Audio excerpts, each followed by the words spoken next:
Hello friends, आप देख रहे हैं इंग्लैंड सेंस और मैं हूं गणेश इंग्ले। आज के इस वीडियो में हम बात करेंगे स्टार प्रचारक क्या होता है, जिसे हम इंग्लिश में कैंपेनर भी बोल सकते हैं। भारत में आम चुनाव जो होते हैं वो लगातार होते रहते हैं और बहुत ही इंपॉर्टेंट फैक्टर हो गया है। ऐसे में हमें ये जानना ज़रूरी है कि स्टार प्रचारक यानी कि स्टार कैंपेनर क्या होता है। स्टार कैंपेनर की एक निर्धारित संख्या होती है जो रजिस्टर पार्टी होती है, और जो अनरजिस्टर तो खैर होती नहीं है, लेकिन आगे चलकर मैं बताऊंगा कौन सी पार्टी में कितने स्टार प्रचारक होते हैं। स्टार प्रचारक एक फेमस व्यक्ति होती है जो फिल्म से संबंधित अभिनेता हो, अभिनेत्री हो, या फिर किसी खेल से संबंधित खिलाड़ी हो, या फिर कोई पार्टी का बड़ा नेता हो। जैसे कि कांग्रेस का बड़ा नेता राहुल गांधी है और बीजेपी के बड़े नेता हमारे प्रधानमंत्री है, तो इन लोगों को स्टार प्रचारक की सूची में डाल दिया जाता है। ओके, तो अभिनेता, मशहूर हस्तियां और वरिष्ठ राजनीतिक दल के सदस्य स्टार प्रचारक बनने के लिए नामित किए जाते हैं।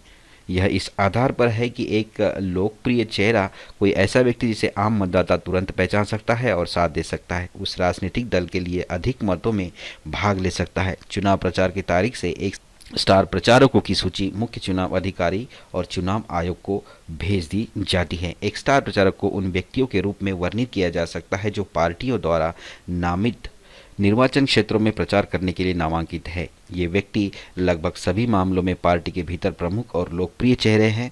कानून या भारत निर्वाचन आयोग के अनुसार कोई विशेष परिभाषा नहीं है। एक पार्टी के लिए स्टार प्रचारक 40 से अधिक होंगे, जहां यहाँ एक मान्यता राजनीतिक पार्टी और गैर मान्यता राजनीतिक पार्टियों के लिए ये प्रचारकों की संख्या जो स्टार प्रचारक हैं वो 20 है। एक बार फिर से मैं बताता हूँ, जो पार्टियों में एक मान्यता प्राप्त है उनमें स्टार प्रचारकों की संख्या 40 होती है, और जिन पार्टियों को मान्यता नहीं है उन पार्टियों के लिए स्टार प्रचारकों की संख्या 20 होती है। एमसीसी यानी मॉडल कोड ऑफ कंडक्ट कहता है कि यदि स्टार प्रचारक एक पीएम या पूर्व पीएम है तो केंद्र द्वारा नियुक्त सुरक्षा कर्मियों द्वारा आवश्यक बुलेट प्रूफ वाहनों के लिए खर्च सरकार द्वारा वहन किया जाएगा। यदि कोई अन्य राजनीतिक गणमान्य व्यक्ति इस उम्मीदवार के साथ आता है तो सुरक्षा व्यवस्था के लिए किए गए खर्च का 50% उम्मीदवार द्वारा वहन किया जाएगा। क्या स्टार प्रचारक की सूची से हटने से उन्हें प्रचार करने से रोक दिया जाता है? ये एक सवाल है। मैं ये वीडियो इसलिए बना रहा हूँ क्योंकि हाल ही में अभी पश्चिम बंगाल इलेक्शन हो रहे हैं और 5 राज्यों में और आगे भी इलेक्शन होने वाले हैं। तो मैंने पेपर में पढ़ा था कि जो वहाँ के जो सीएम हैं उन्हें स्टार प्रचारक की सूची से हटाने के लिए बीजेपी के द्वारा एक डिमांड आगे बढ़ाई गई है, या फिर एक मांग जो है वो आगे बढ़ाई है इलेक्शन कमीशन की और तरफ।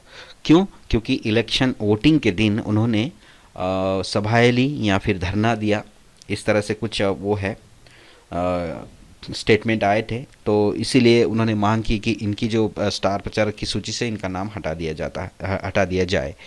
ठीक है, तो ऐसा होने से क्या होता है कि वो फिर प्रचार नहीं कर सकते हैं, और अगर स्टार प्रचारक का नाम उस सूची से अगर हटा दिया, अगर वो प्रचार नहीं कर सकते, तो फिर पार्टी के बड़े नेता होते हैं या फिर किसी फिल्म के बहुत बड़े अभिनेता होते हैं, फिल्म इंडस्ट्री के, है ना, या फिर कोई बड़े खिलाड़ी होते हैं, तो बहुत इम्पैक्ट पड़ता है पार्टी के ऊपर अगर स्टार प्रचारक की सूची से उनको हटा दिया जाता है। तो इसलिए मैंने ये वीडियो बनाई है, और आपको ताकि थोड़ा सा हल्का सा एक टच मिल जाए कि ऐसा होता है स्टार प्रचारक।